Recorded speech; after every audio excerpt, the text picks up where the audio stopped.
और दुर्योधन ने किस रूप में देखा? अरे ये तो ग्वाला है, नंद का छोरा है, ये तो गैया चराने वाला है, चोरी चोरी माखन खाने वाला है, ये क्या जाने। सारी जिंदगी दुर्योधन एक सामान्य ग्वाला समझता रहा कृष्ण को। शकुनी सारी जिंदगी कृष्ण को, जबकि शकुनी और दुर्योधन ने हजारों बार भगवान का दर्शन किया। हाँ या ना? भगवान तो सामने ही खड़े थे ना दुर्योधन के। क्या समझ पाया? फिर जब दुर्योधन कृष्ण को नहीं समझ पाया तो हमारी और आपकी बुद्धि से भला हम गोपियों को, राधा रानी को कैसे समझ पाएंगे? हम भला गोपियों को, तो आप गोपियों को क्या कहते हैं? भगवान गोपियों के संग रास रचाए, मतलब स्त्रियां मान लेते हो आप। गोपियों को समझने के लिए आपको पात्र बनना पड़ेगा। पता है, पहले ना भागवत सबको नहीं सुनाई जाती थी। क्यों? क्योंकि भागवत सुनने का पहले यह देखा जाता था अधिकारी कौन है। अधिकारी यदि नहीं है तो भागवत सुनाएंगे, चलो यदि हमने आपको सुना भी दिया, हमने आपको कहा कि भगवान ने रास रचाए, और आप यदि योग्य श्रोता नहीं हैं तो आप इस रास का तो गलत अर्थ निकाल लोगे ना। आप कहोगे कैसे भगवान है तुम्हारे, रास रचा रहे हैं। तुम नाचने कूदने का नाम रास समझते हो। आज समाज में यही तो हुआ। ये जितने लोग भगवान को उल्टा सीधा कह रहे हैं, ये वो लोग हैं जो अयोग्य थे और इन्हें ज्ञान दे दिया गया। वो ज्ञान का, जैसे पाकिस्तान परमाणु उसने बना लिया तो रोज धमकी देता, पटक दूंगा पटक दूंगा। गलत व्यक्ति के पास शक्ति चली जाए तो वो उसका सदुपयोग नहीं, पूरा मिसयूज, दुरुपयोग करता है। उसी तरह शास्त्रों का कुछ ज्ञान ऐसा है जो सत्पात्र को ही दिया जाता है। शास्त्रों का ज्ञान किसे दिया जाता है? सत्पात्र को। क्या पात्र हैं? नहीं पात्र हैं। अब देखो, आपकी ओछी बुद्धि से यदि आपके अंदर भगवान के प्रति प्रेम नहीं है, आस्था नहीं है, तो भला आप रास की लीला नहीं समझ पाओगे। यदि आपके अंदर कृष्ण के, आप ये जानते हो कि कृष्ण साक्षात भगवान नारायण है, जब आप कृष्ण को नारायण भाव से देखेंगे तब तो आप इस लीला को सुनने के अधिकारी होंगे कि भाई वो भगवान है। भगवान जो करते हैं, अब आप क्या करते हो? आप क्या कहते हो? तुम करो तो रास लीला, हम करें तो कैरेक्टर ढीला। तो बताओ, क्या कृष्ण की रास लीला कोई कैरेक्टर ढीला की लीला थी क्या? उत्तर दो। क्या श्री कृष्ण की रास लीला कैरेक्टर ढीला की लीला है? उत्तर दो। फिर ये क्यों प्रचारित किया गया बॉलीवुड के द्वारा? अब इससे तो जो जवान बच्चे हैं, आज के नौजवान भाई बहन, वो तो यही समझेंगे ना कि कृष्ण भी तो रास रचाए हैं, तो चलो अपन भी रचाओ। वो लोग रास का मतलब क्या करते हैं? लड़कियों के संग, लड़कों के संग नाचना कूदना, वो इसी को रास समझते हैं कि ये रास है। भोग विलास को ही लोग रास समझ रहे हैं। अब बताओ कि क्या भगवान श्री कृष्ण, क्या भगवान भोग विलास में लिप्त हो सकते हैं? जिन्होंने एक उंगली से गिरिराज्य उठाया हो, क्या वो भोगी विलासी हो सकते हैं? जिन्होंने इतने से मुख में पूरा ब्रह्मांड दिखाया हो, क्या वो श्री कृष्ण भोगी विलासी हो सकते हैं?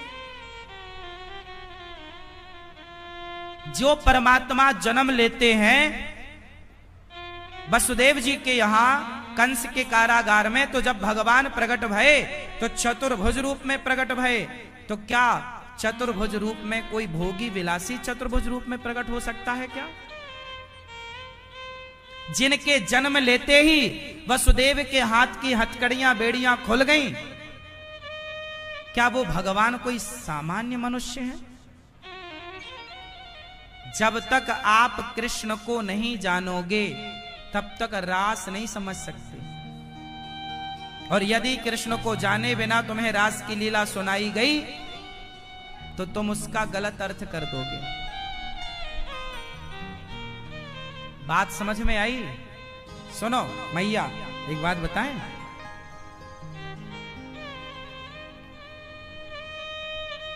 कुछ चीजें ना गुप्त होती हैं, गुप्त ज्ञान होता है। क्या होता है? क्या होता है? जैसे विभीषण ने राम को एक गुप्त ज्ञान दिया, बताओ कौन सा?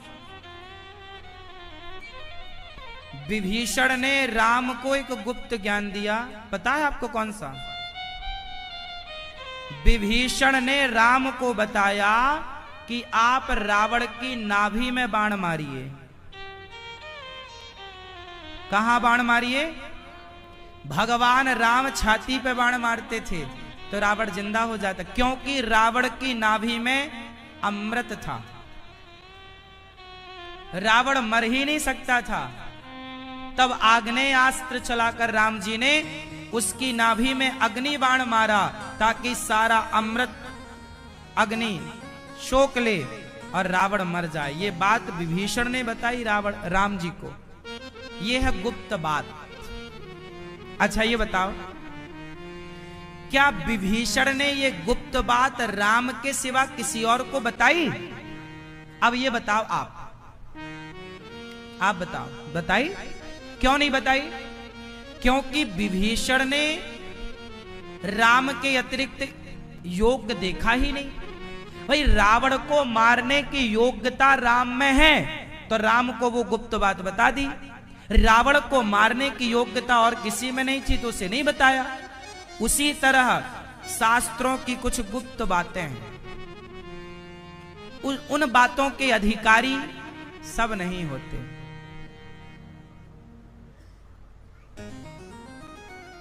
उन गुप्त बातों में एक बात है रास लीला। भगवान की रास लीला को लेकर आप समाज में देखिए कितनी गलतफहमियां हैं। कुछ लोग कहते हैं कि भगवान श्री कृष्ण ने इतने सारे ब्याह क्यों कर लिए? अच्छा बताओ, भगवान श्री कृष्ण ने कितने ब्याह किए? 16,108। बताओ क्यों किए? अब लोग कहते हैं क्या कृष्ण कोई भोगी विलासी थे जिन्होंने इतने ब्याह किए? अब बताओ, क्या कृष्ण भोगी विलासी थे जिन्होंने इतना विवाह किया? ऐसा लोग कहते हैं। मैं लोगों का क्वेश्चन पूछ के उसका समाधान अभी दूंगा, पर आपसे पहले पूछ लूं, बताओ क्या श्री कृष्ण पर, हमारे भगवान पर लोग उंगलियां उठाते हैं तो वो क्यों उठाते हैं पता है? उन्हें ज्ञान नहीं है, वो अयोग्य हैं।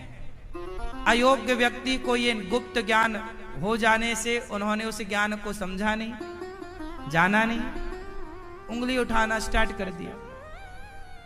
बताओ भगवान कृष्ण ने 16,108 ब्याह क्यों किए? सब बताओ, आप बताओ।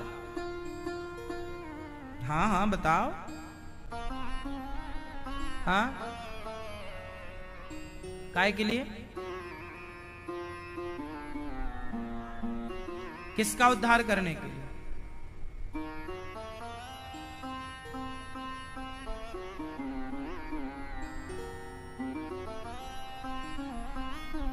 नहीं पता ना? देखो, आपको एक सवाल पूछा जाए तो आप अपने धर्म का पक्ष नहीं रख सकते, जबकि मैं ये 1000 बार बता चुका हूं, फिर बताता हूं। मैं कथा आपको इस तरह से सिखाता हूं कि आप कल को कोई सवाल करे तो आप जवाब दे सको, मोर्चा संभाल सको, सनातन धर्म का पक्ष रख सको। भगवान श्री कृष्ण ने जो विवाह किए हैं 16,108, उन विवाहों में जो 16,100 कन्याएं हैं, उन कन्याओं को एक भौमासुर नाम के दैत्य ने बंदी बना रखा था। भगवान ने उसके बंधन से मुक्त किया, कन्याओं से कहा अपने अपने घर जाओ। उन कन्याओं ने कहा प्रभु अब हम कहां जाएं? हमें कोई स्वीकार ना करेगा, कोई हमसे विवाह ना करेगा। अब तो हमारे पास एक ही रास्ता है कि हम मर जाएं या फिर आप हमें स्वीकार कर लो। अब बताओ, एक राजा था भौमासुर, उसने 16,100 कन्याओं को किडनैप किया, एक बड़ा स्थान बनाया और सारी लड़कियों को किडनैप, जो लड़की मिलती जेल में डाल देता, जेल में। और क्या चाहता था वो? भौमासुर चाहता था कि जब 20,000 कन्याएं हो जाएंगी तो मैं 20,000 लड़कियों से एक साथ ब्याह करूंगा। उसकी मनसा थी उन लड़कियों के साथ दुराचार करने की। तभी भगवान को कन्याओं ने पत्र लिखकर सूचना दी कि प्रभु हमें इस भौमासुर नाम के दैत्य से बचाओ।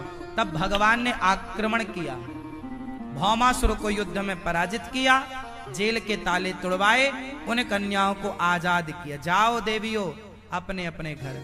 अब उन कन्याओं ने कहा प्रभु हम कहां जाएं? पिता के घर जाएंगी तो पिता कहेंगे तुम पर पुरुष के पास रहकर आई हो। कहां जाएं? कौन ब्याह करेगा? अब बताओ, ऐसी लड़की से कौन ब्याह करता उस जमाने में? जो पराये मर्द के पास रहकर आई हो, भला उस लड़की से कौन ब्याह करता? और वो एक दो नहीं थी, 16,100 थी। तब सारी कन्याओं ने कहा प्रभु हम आपको अपने पति के रूप में स्वीकार करती हैं। भगवान ने कहा हमारे तो ब्याह हो चुका है। भगवान ने कहा हमारी तो रुक्मणी जी से हमारा ब्याह हो चुका है, प्रभु हमें भी स्वीकार कर लीजिए। तब भगवान ने उनके कहने पर विवाह किया और टोटल विवाह हो गए भगवान के 16,108। अब ये बताओ कि वो लड़कियां थीं कौन? इस पे चलते हैं। वो लड़कियां कौन थी जिनसे भगवान ने ब्याह किया? वो अच्छा ये बताओ, जो भगवान की पत्नी होने का अधिकार पा रही है, क्या वो स्त्री कोई सामान्य हो सकती है? हो सकती है? अच्छा बताओ, मीराबाई ने कृष्ण को किस रूप में चाहा? उत्तर दो, सबसे प्रश्न है मेरा। मीराबाई ने कृष्ण को किस रूप में चाहा? मैया बताओ, किस रूप में चाहा मीराबाई ने कृष्ण को? हाँ, पति के रूप में। क्यों चाहा कि नहीं? ऐसी ना जाने कितनी मीराबाई हैं जो कृष्ण को पति के रूप में चाहती हैं।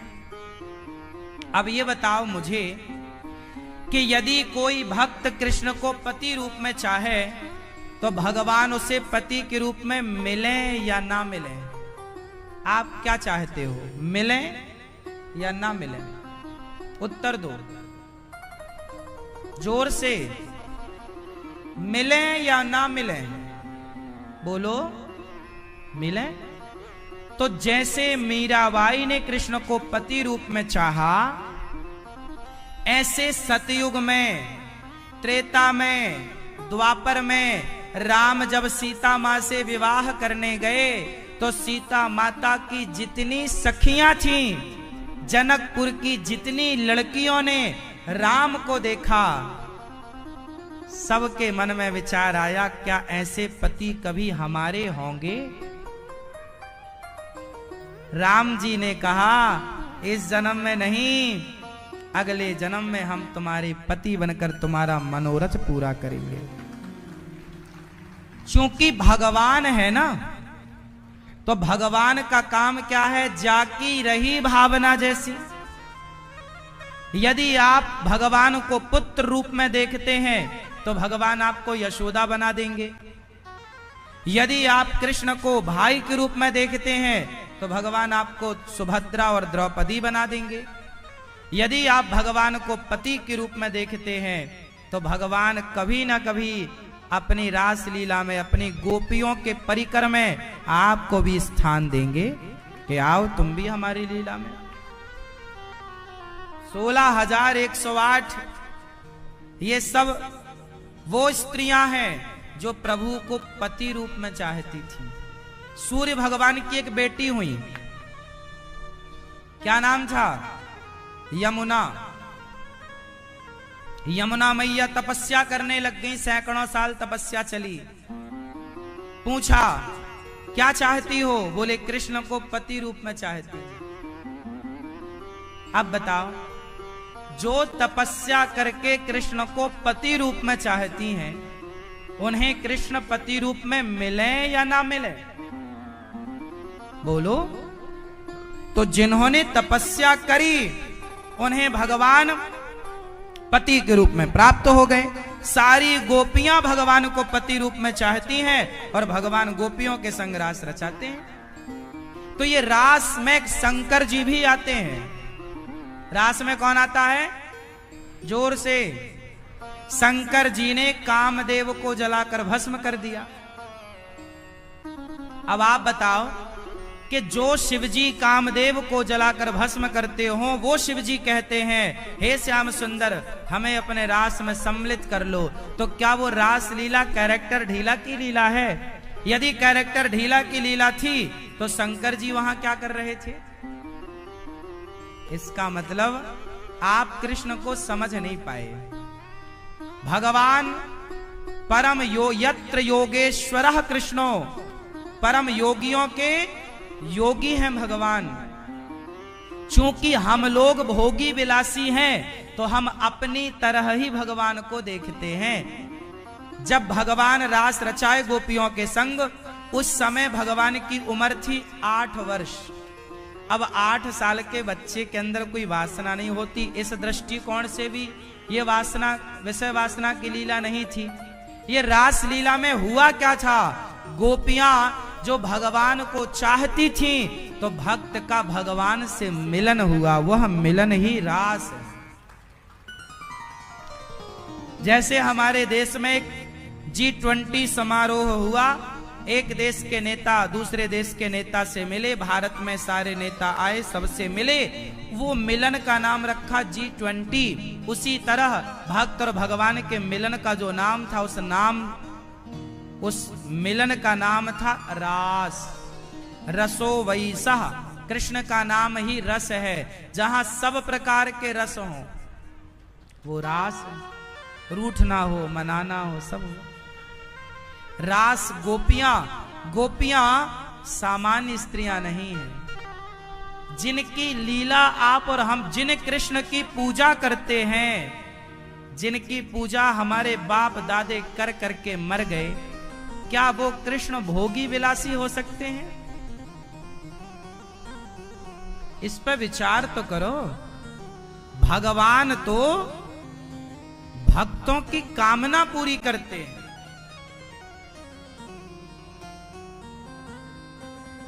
नरसिंह मेहता की कथा आप लोगों ने सुनी होगी। नरसिंह मेहता जी 7 दिन तक शंकर जी के शिवलिंग पर पड़े रहे।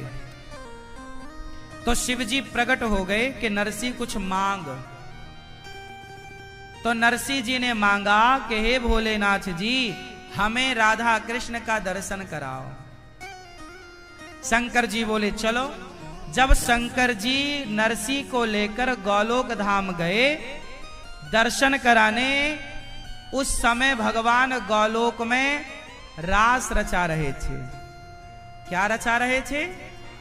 रास जो है ये भगवान की नित्य लीला है।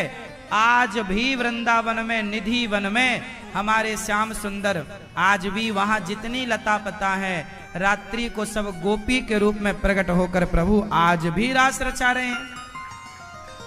ये रास लीला क्या है? नित्य लीला है, नित्य मिलन। जैसे हमारा और आपका नित्य मिलन होता है भागवत के माध्यम से। क्यों भाई? आप 7 दिन से, आज 6वां दिन है, 6वां है, आज 6 दिन से आप लोग मिल रहे हो। बताओ, हम और आप मिल रहे हैं, भागवत के माध्यम से मिल रहे हैं। हमारा और आपका मिलन हो रहा है भागवत के माध्यम से। मिलन मिलन का अर्थ क्या होता है मेरी माँ? अरे माता और पुत्र का, माँ और बेटे का भी तो मिलन होता है, पति और पत्नी का भी मिलन होता है, भाई भाई का भी मिलन होता है।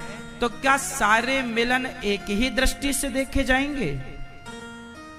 बताओ। पति और पत्नी मिले और माँ और बेटे मिले, मिले तो दोनों, पर दोनों के मिलने में अंतर है या नहीं? उत्तर दो, हाँ या ना? उसी तरह आप और हम मिले गौरी गोपाल में, हाँ या ना? आप और हम मिले गौरी गोपाल में, और जब मिले तो हम 7 दिन से आपसे मिल ही तो रहे हैं। तो क्या इस मिलन में कोई दोष है? नहीं। जैसे हमारे और आपके मिलन में कोई दोष नहीं है, ऐसे गोपी जीवात्मा है, कृष्ण परमात्मा है। जीवात्मा और परमात्मा के मिलन में दोष कैसे हो सकता है? लेकिन सांसारिक व्यक्ति उसमें भी दोष देखता है। तो इसमें दोष देखने वाले का ही दोष है, कृष्ण का दोष नहीं है।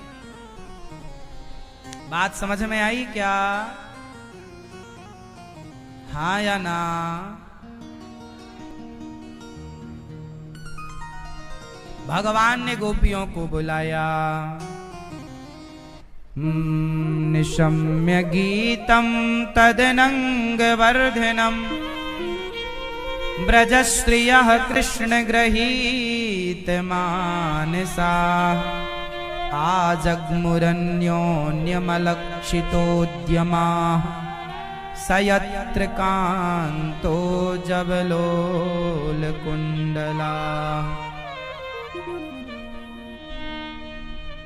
गोपियां सारा काम छोड़ती हैं। दोहन्त्यो भी अयोः काश्चित् दोहम हित्वा समुत्सुका।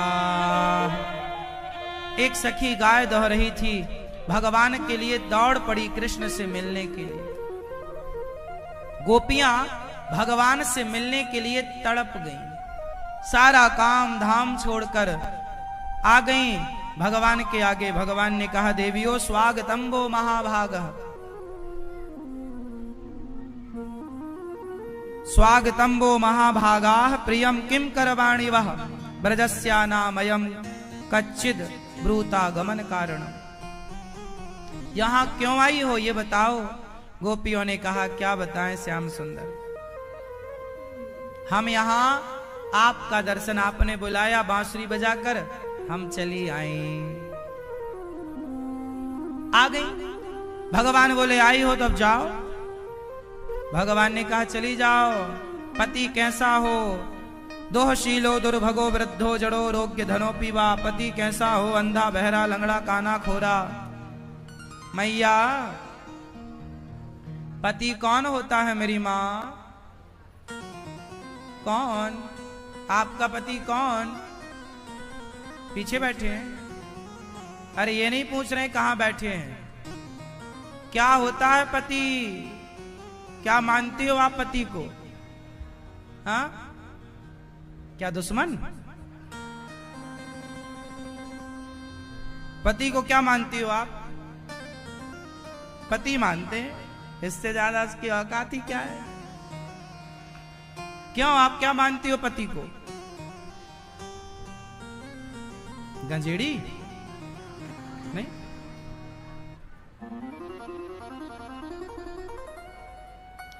क्यों मैया, आप क्या मानती हो अपने पति को? ओ मैया, आप क्या भगवान है? भगवान टाइप का? नहीं। पति को किस रूप में देखें और पत्नी को किस रूप में देखें? पति कौन और पत्नी कौन?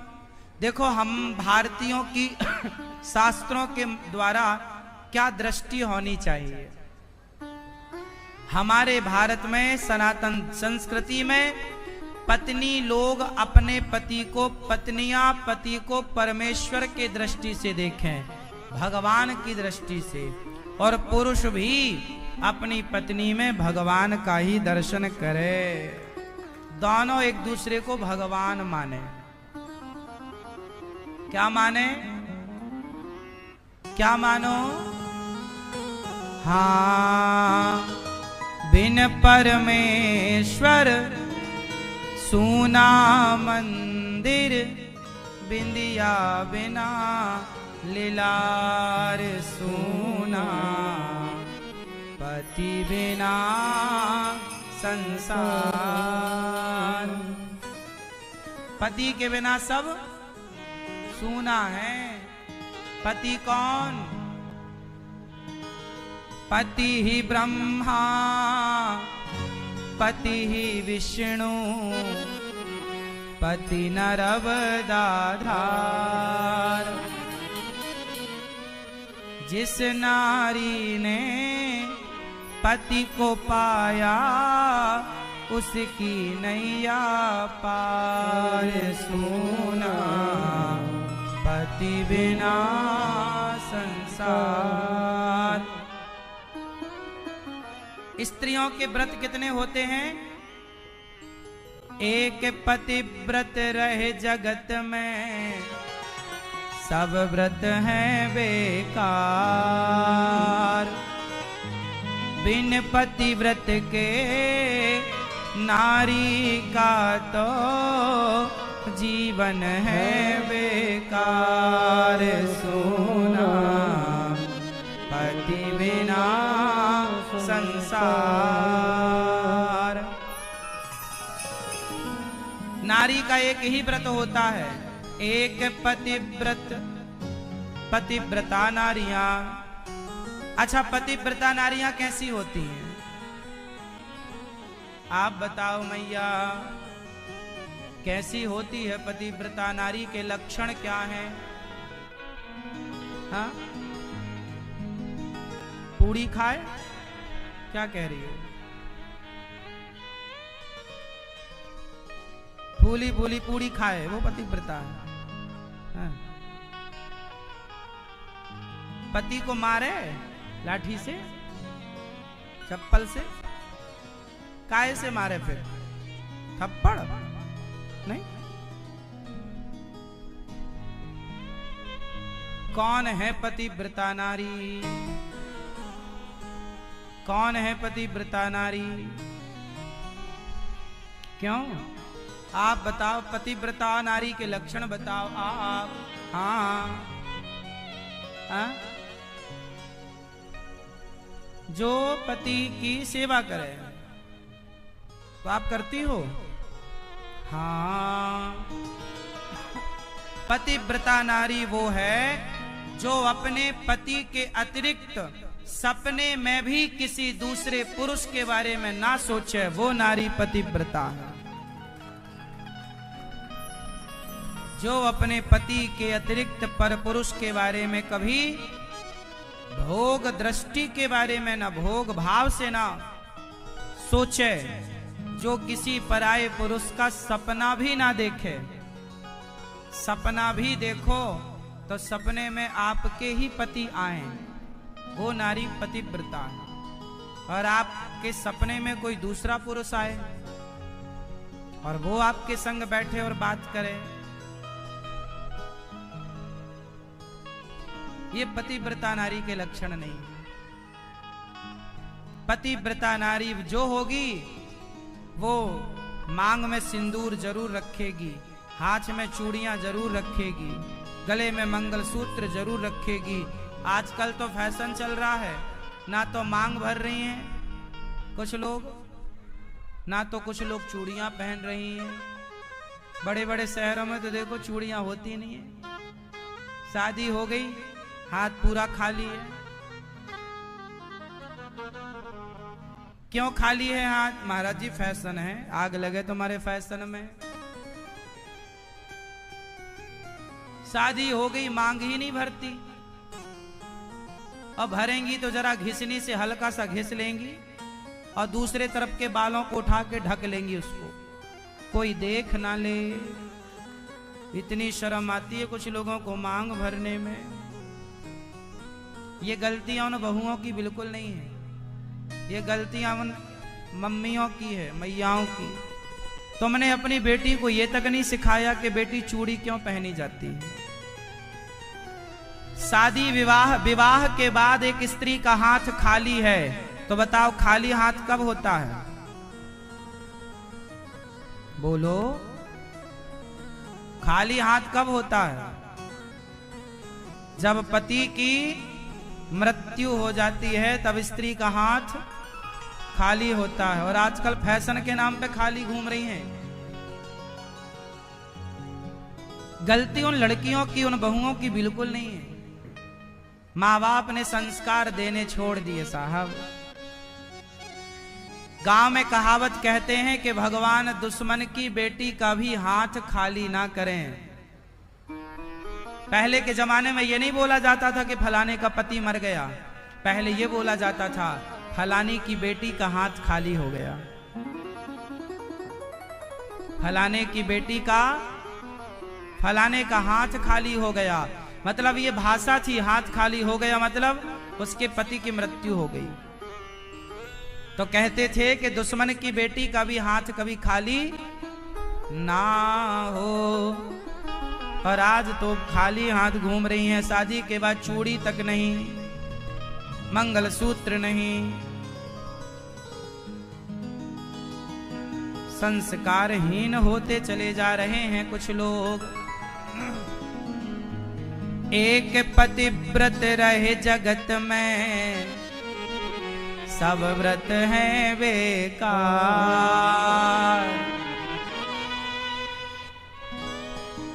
बिन पतिव्रत के नारी का तो जीवन है बेकार। सुना पति बिना संसार। एक स्त्री को अपने पति के अतिरिक्त किसी दूसरे पुरुष के साथ एकांत में नहीं बैठना चाहिए। मुंशी प्रेमचंद्र की कहानियां सुनी आप लोगों ने? सुना है? मुंशी प्रेमचंद्र जी एक कहानी लिखते हैं। एक स्त्री थी, बहुत बड़ी कहानी है, मैं एक जरा सा आपको समझाऊं। गलत फहमियों से कैसे रिश्ते खराब हो जाते। वो गलत फहमी क्या, एक छोटी सी कहानी।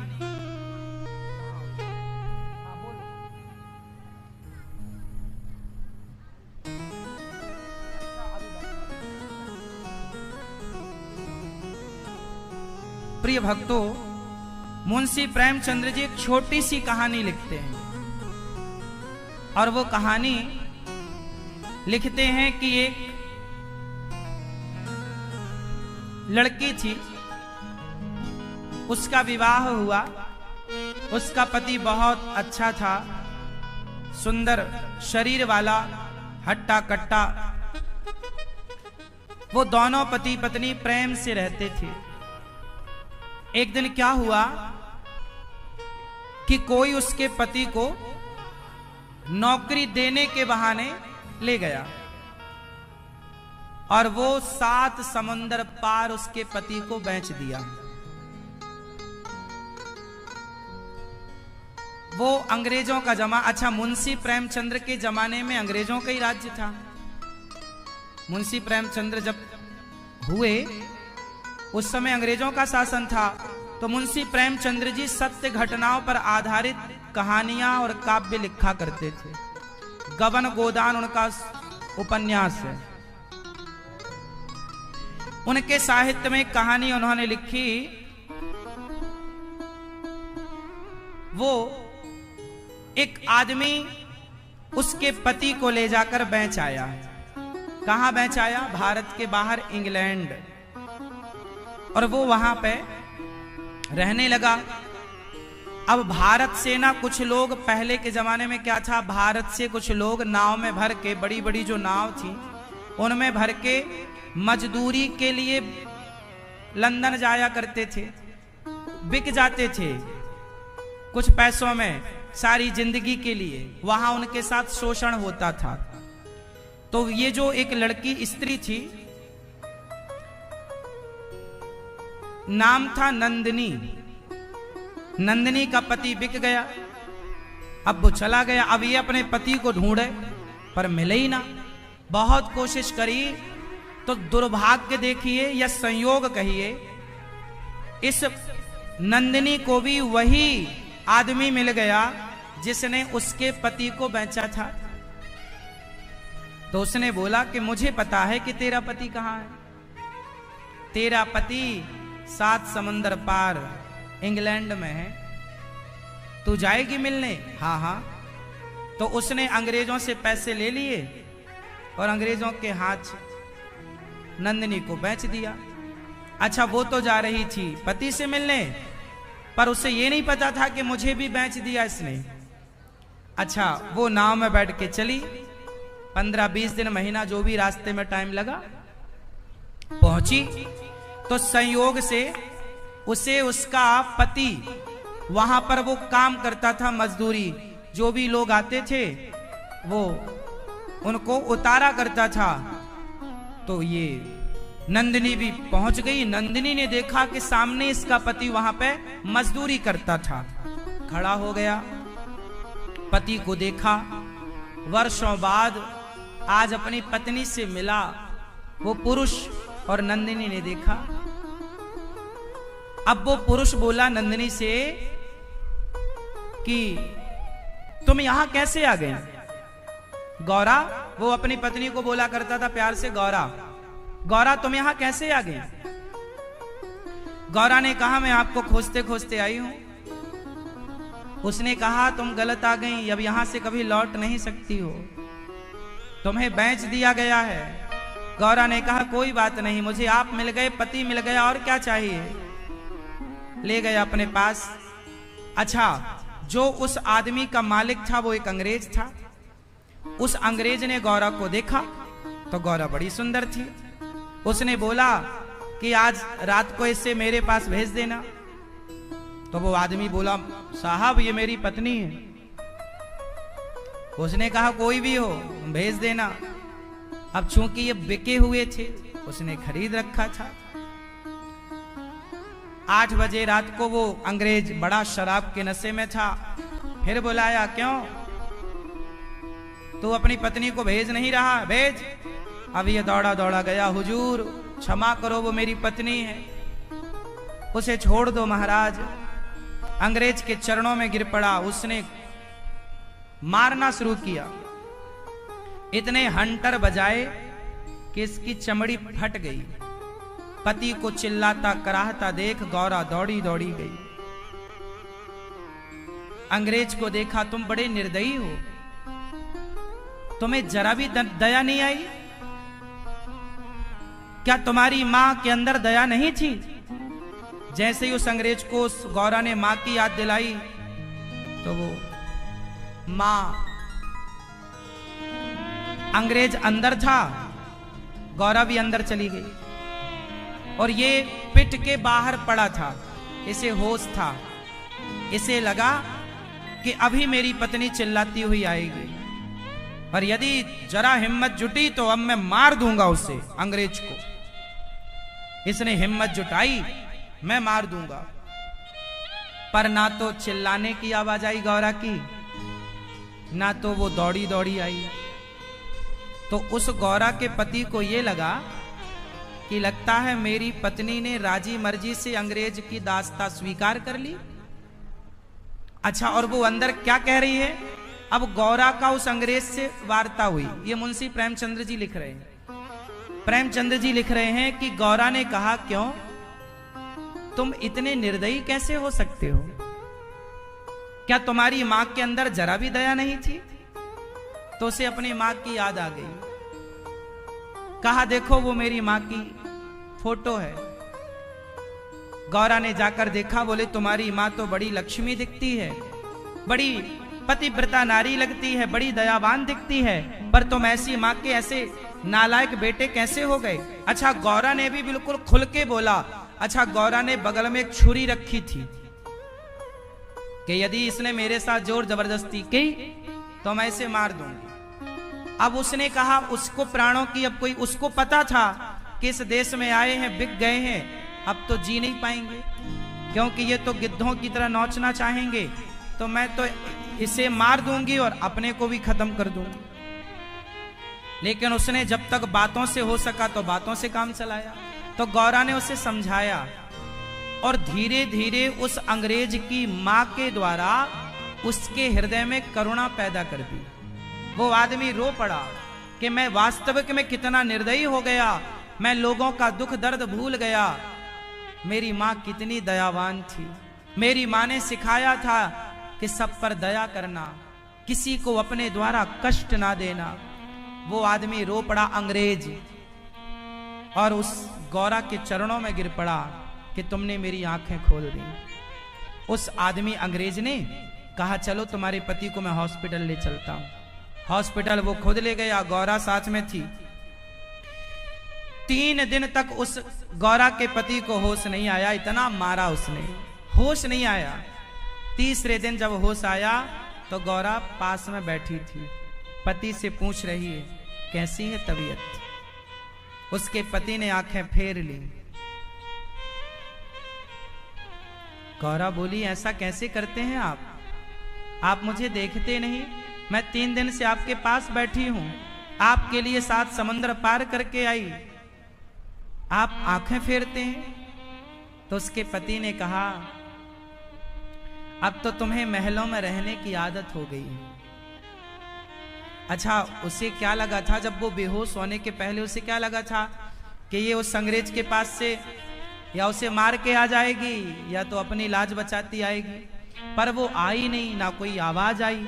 तो इसने तो ये गलतफहमी, देखो रिश्ते कैसे टूटते हैं, इसने गलतफहमी पाल ली कि मेरी पत्नी ने सहर्ष अंग्रेज की दास्ता को स्वीकार कर लिया। इसके अंदर तो आ गई गलतफहमी, पर ये वो ना जान पाया कि इसकी पत्नी ने उस अंग्रेज का तो हृदय ही परिवर्तित कर दिया था। अब मुंशी प्रेमचंद्र जी लिखते हैं कि गौरा ने जब ये सुना कि मेरे पति ने मेरे ऊपर लांछन लगा दिया कि तुम तो महलों में रहने की आदी हो गई हो, जाओ साहब के महलों में, अंग्रेज के महलों में। गौरा ने कहा सुनिए, आप मुझे गलत समझ रहे हैं, कोई सफाई ना दी। जिस औरत ने अपने पति के लिए समुद्र पार करके गई हो, इतना कष्ट सहा हो, अपने आप को बेचा हो पति के लिए, उस औरत पर लांछन लगा देना वो कैसे बर्दाश्त करती। गौरा चल पड़ी। गौरा ने ठान लिया कि अब मैं जीऊंगी नहीं। पास में एक नदी थी, वो गौरा उस नदी के किनारे खड़ी हो गई। सोची कि अब तो मर जाना अच्छा है। वो छलांग लगाने ही वाली थी कि तब तक पीछे से आवाज आई, गौरा गौरा। पलट कर देखा तो लड़खड़ाता उसका पति था। पति तो था पर लांछन तो लगा ही चुका। तो गौरा ने कहा कि अब मिलन ना होगा। वो छलांग लगाती है नदी में, और जब उसने छलांग लगाया तो उसके पति ने भी छलांग लगा दी। ये बहुत बड़ा तैराक था, तैरना जानता था। इसने छलांग लगाई कि मैं अपनी पत्नी को बचाऊंगा, लेकिन दुर्भाग्य देखिए कि दोनों की लाश किनारे आ गई। मुंशी प्रेमचंद्र जी ये कथा लिखकर यहीं पूरी करते, दोनों मर गए। ये कथा मुंशी प्रेमचंद्र जी ने क्या सिखाने और क्या समझाने के लिए लिखी? मुंशी प्रेमचंद्र जी कहते हैं कि रिश्तों में संदेह ना हो। उसके पति को एक बार पूछ लेना था ना अपनी पत्नी से कि तुम क्या कर रही थी उसके पास।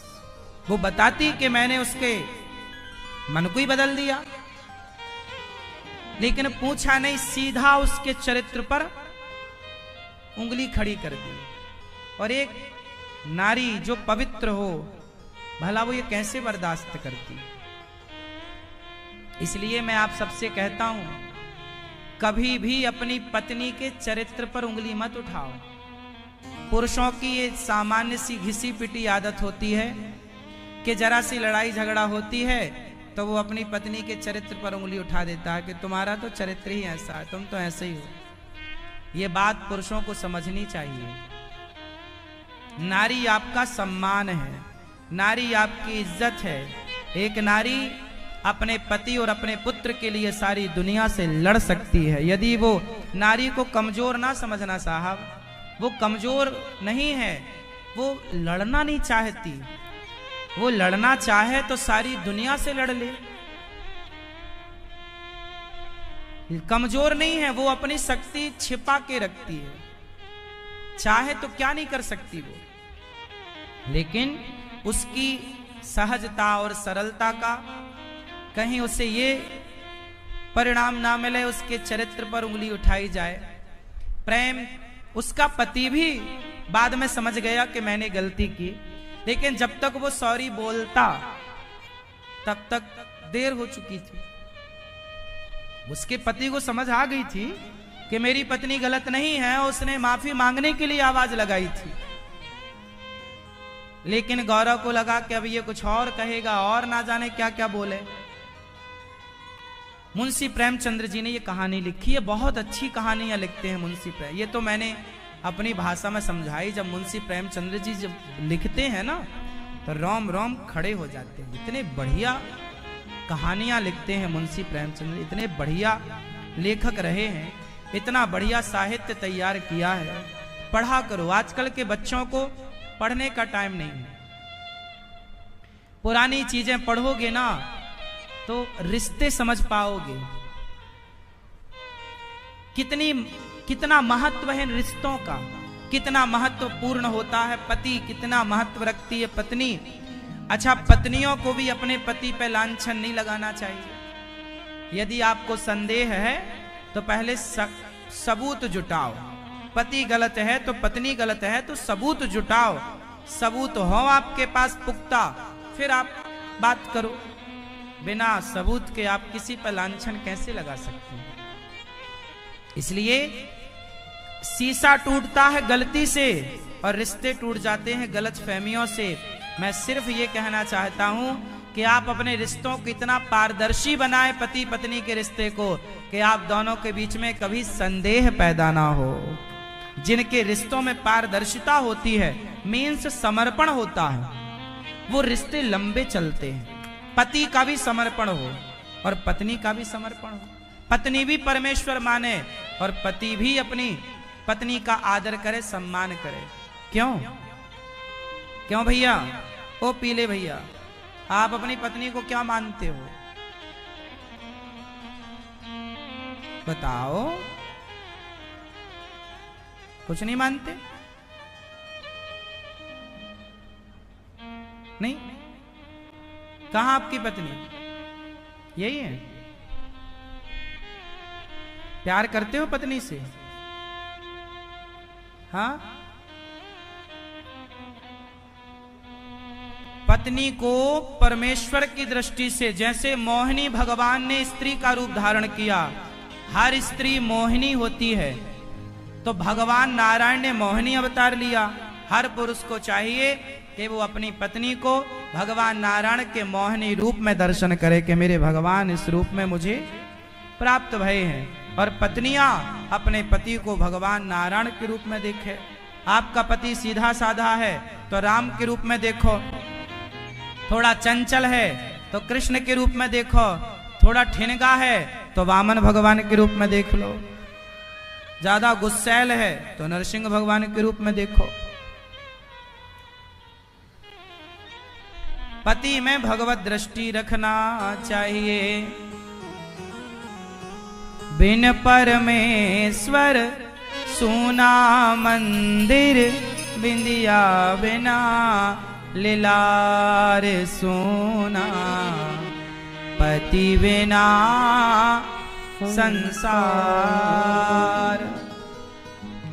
गृहस्थी चलाने के लिए क्या चाहिए मेरी माँ? पैसा? हा? पैसा? गृहस्थी चलाने के लिए क्या चाहिए? प्यार कि पैसा, कि समझदारी, कि सहनशीलता? क्या चाहिए? क्यों? आप बता पीले भैया, गृहस्थी चलाने के लिए क्या चाहिए? पैसा, प्यार, समझदारी, सहनशीलता। हाँ, क्या कह रहे हो? धीरे धीरे बोल, कोई सुनना ले, सुनना ले काले। मैया क्या बोलती तू? क्या होना चाहिए? सहनशीलता। रिश्तों को चलाने के लिए चाहिए सहनशीलता। पति की दो बात सह जाओ, पत्नी की दो बात सह जाओ। सह जाने से रिश्ते टिकते हैं। यदि आप सहते हो तो रहोगे। आज के लड़का लड़कियों का तलाक ज्यादा क्यों हो रहा पता है? आजकल कोर्ट कचहरी में जज लोगों का सबसे ज्यादा काम क्या है? तलाक कराना। आज सबसे ज्यादा तलाक के केस हैं भारत में। हाँ या ना? शादी हुई महीने भर बाद तलाक, शादी हुई साल भर बाद तलाक। क्यों हो रहे हैं तलाक? क्योंकि लड़का और लड़की दोनों में सहनशीलता नहीं है। आजकल लड़कियां बोलती हम तो सेल्फ डिपेंड कमाती, हम क्यों सहें? पति की क्यों सहें? पति बोलता हम भी क्यों सहें तेरी? तो दोनों अलग अलग रास्ते चलते हैं। मैया बेटियों को पैसा कमाना सिखाओ, ठीक है, पैसा कमाना बुरा नहीं है, पर पैसा कमा के तुम अपने पति से ही लड़ो। तलाक लेके बैठ जाओगी, कल दूसरा पुरुष ढूंढोगी तो तुम क्या चाहती हो? दूसरा वाला तुम्हें मर्यादा पुरुषोत्तम राम मिलेगा? जब तुम सीता नहीं बन पाई तो तुम्हें राम कहां मिलेंगे? तुम पति बदलती फिर रही हो तो तुम्हें अब चरित्रवान मिलेंगे। तुम्हारा चरित्र कैसा है? जो एक अपने पति को छोड़कर दूसरे पुरुष के पास जाए, अब उस स्त्री का चरित्र कैसा है? हमारे भारत में पति मर जाए तो उसी की विधवा रहकर जीवन गुजारती है, पर दूसरे पुरुष के बारे में सोचती नहीं है। ये पतिव्रता है। ये नहीं कि आज इससे तलाक ले लिया, उससे शादी कर ली, फिर उसको तलाक दिया, तीसरे से कर ली। ये तो वैश्याओं का काम है पुरुष बदलना। पुरुष बदलना किसका काम है? वैश्याओं का। पतिव्रता नारी जो एक बार जिसका दामन पकड़ लिया, जीवन संगनी हो गई, अब जिएंगे तुम्हारे संग, मरेंगे तुम्हारे संग। 7 जन्म के लिए हमारे यहां फिक्स हो जाता है। क्यों मैया? अब आजकल की ये छोरियों, इनको लगता नहीं कि ये 7 साल तक फिक्स रह पाएंगी। 7 जन्म तो छोड़ दो।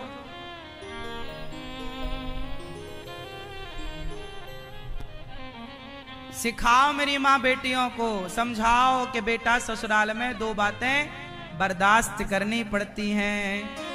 आजकल की मम्मियां क्या पढ़ाती हैं? बेटी तेरी सास कुछ बोले बताना, मैं गुंडा भिजवाऊंगी। तेरा पति कुछ बोले बोलना, मैं गुंडा तैयार रखी हूं, उड़वा दूंगी, उठवा लूंगी। अब जब मम्मी ऐसी डेंजर है तो ये तो प्राण ले लेगी। आजकल बेटियों का घर मम्मियों के कारण ही टूट रहा है। 99% मम्मी बढ़िया वहां से गाइड करती है। हाँ बेटी आजा, जरा लड़ाई हुई ना, आजा, मैं मर गई हूं क्या? मेरे से बेटी पल जाएगी? कोई बोझ है क्या मेरी बेटी मेरे लिए? ये मम्मियां इतना चने के झाड़ में चढ़ा देती हैं बेटियों को। और मम्मी तुम तो पर बूढ़ी होके मर जाओगी, उसका क्या होगा? भौजाई कब तक रखेगी? भाई कब तक रखेगा? तुम्हारा भविष्य मायके में नहीं है। मायके में तुम्हारा भविष्य होता तो तुम्हारे पिता तुम्हारी माँ सौंपते ही क्यों किसी को? रखते ना सारी जिंदगी। फिर काहे तुम्हें कन्यादान कर दिया? रख सकते तो रखते, नहीं रख सकते, इसलिए उन्होंने दान किया है। और ये परंपरा है कन्यादान की। आजकल इसमें भी विवाद होता है। लड़कियां बोलती हैं कि हम कोई वस्तु है जो हमें उठा के दान कर दिया जाए। भाई ये तो परंपरा चली आई है ना। कन्यादान होगा, तुम पत्नी बनोगी, तुम्हारा कोई पति बनेगा। उस पति से जब तुम्हारी संतान होगी तो समाज में उस संतान को सम्मान मिलेगा, एक नाम मिलेगा, एक पहचान मिलेगी। यदि तुम शादी नहीं करोगी और बिना शादी के किसी पुरुष से बच्चे पैदा कर लोगी तो समाज तुम्हारी उस संतान को स्वीकार नहीं करेगा। माता सीता का भी कन्यादान हुआ है। तो ये परंपरा है। परंपराओं पे उंगलियां खड़ी करना समझदारी नहीं है। पढ़ लिख जाना समझदारी है, पर इतना पढ़ लिख के नहीं कि तुम अपनी परंपराओं पे उंगलियां खड़ी करो कि नहीं कोई हम वस्तु हैं कि हमें दान कर दिया जाए। भाई ये तो परंपरा चली आई है। तुम्हारी नानी, तुम्हारी दादी सबने विवाह किया और सबका कन्यादान हुआ। तो ये तो रीत है, लोक रीति है। आपको विवाह नहीं करना वो आपका अलग विषय हो सकता है, लेकिन जो परंपरा है वो तो यही है। तलाक क्यों हो रहे हैं? क्यों? सहनशीलता की कमी। इसलिए बेटियों को क्या सिखाओगी? मेरी माँ आपकी बेटी है? नहीं, आपकी है। क्या सिखाओगी?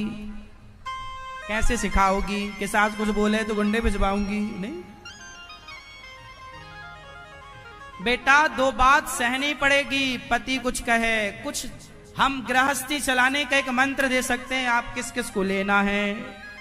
जो लेना चाहे हाथ उठाए। क्यों आपको नहीं लेना? आपको नहीं लेना मंत्र गृहस्थी चलाने का? शादी हो गई तो अरे हो जाएगी तब काम आएगा, ले लो। तो किस किस को मंत्र दूं? ये उंगली उठाओ, सब लोग यहां रखो।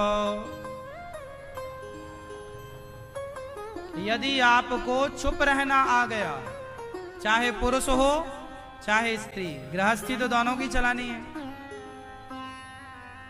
चुप रहना आ गया, पहला चुप रहना, दूसरा इग्नोर। बोलो इग्नोर, इसे याद कर लो।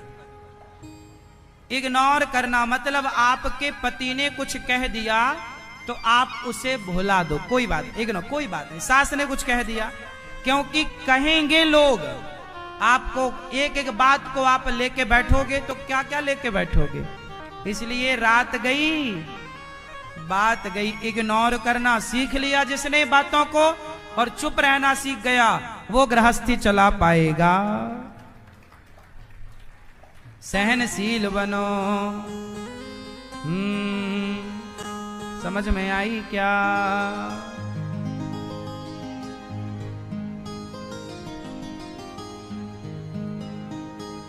भगवान गोपियों के संग रास रचा रहे हैं। गोपियों ने कहा प्रभु हमें स्वीकार कर लो। भगवान ने कहा, गोपियों ने कहा आप सबके पति हैं। भगवान गोपियों के संग रास रचाते हैं। गोपियां, भगवान को लगा कि गोपियों को लगा हम कितनी भाग्यशाली हैं, प्रभु हमारे आगे पीछे डोल रहे हैं। अभिमान आया तो भगवान गोपियों को छोड़कर अंतर्धान हो गए। सारी गोपियों ने पुकारा, हे गोविंद कहाँ चले गए? राधा रानी को लेकर प्रभु चले गए। अच्छा, आप लोगों ने एक चीज और सुनी होगी, जैसे आप लोग सुनते हो ना कि भागवत जी में राधा है कि नहीं, ऐसा आप सुनते हो? क्या सुना है आप लोगों ने? भागवत जी में राधा है या नहीं? हाँ या ना? जोर से हाँ या ना? कुछ लोग कहते ना भागवत जी में राधा नहीं है। भाई बिना राधा के कृष्ण मंदिर में नहीं रहते, तो बिना राधा के कृष्ण भागवत जी में कैसे रहेंगे? सखी को लेकर गए भगवान, वो राधा है। अनया राधितो नूनम, अंतर्धान हो गए। सारी गोपियां विकल हो गईं। राधा रानी को लगा के सखियां कृष्ण से विलग हो गईं, अलग। एक लीला रची माने, प्रभु मैं थक गई हूं। भगवान ने उन्हें कहा कंधे पर बैठो। कंधे पर बैठने लगी। श्री राधा रानी को प्रभु ने छोड़ा और भगवान जब आगे चले, गोपियां रोती रोती आईं और विरह को देखकर राधा रानी के रो पड़ी गोपियां। हे कृष्ण, कृष्ण की संपूर्ण लीला का आश्रय लेकर गोपियां पुकार रही हैं। गोपियों ने गाया जयति तेधिकम जन्मना ब्रजः श्रयत इंदिरा शाश्वतत्रयी दयित दृश्यतां दिक्षुतावकाश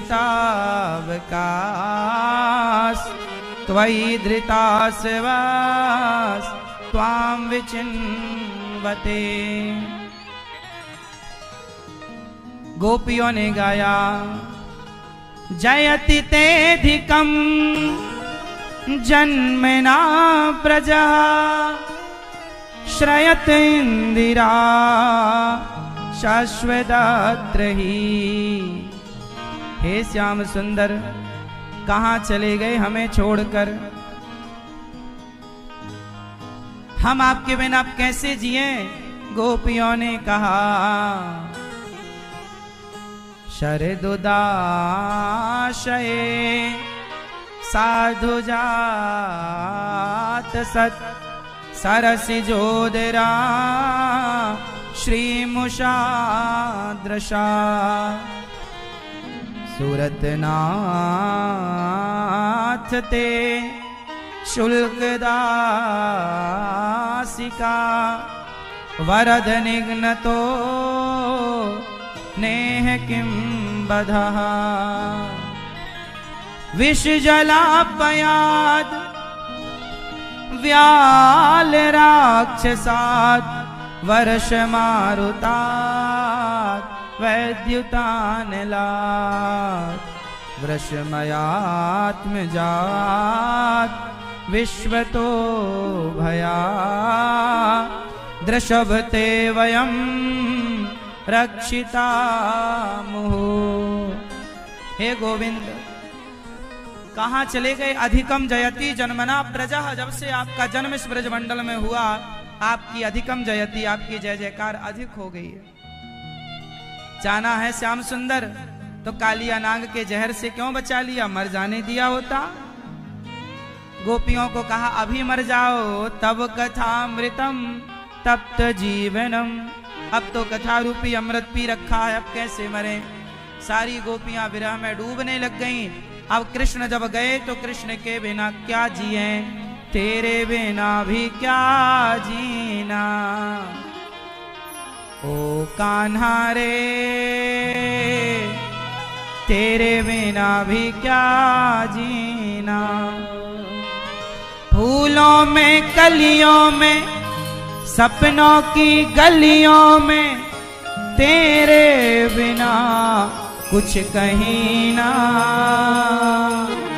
तेरे बिना भी क्या जीना। ओ कान्हा रे तेरे बिना भी क्या जीना।